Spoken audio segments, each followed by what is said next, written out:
بسم الله الرحمن الرحيم. الرحمن علم القرآن خلق الإنسان علمه البيان. الشمس والقمر بحسبان والنجم والشجر يسجدان.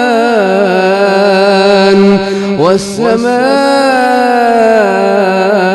رفعها ووضع الميزان ألا تطغوا في الميزان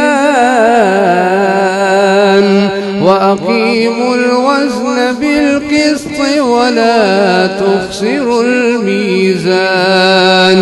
والأرض وضعها للأنام فيها فاكهة والنخل ذات الأكمام والحب ذو العصف والريحان. فبأي آلاء ربكما تكذبان؟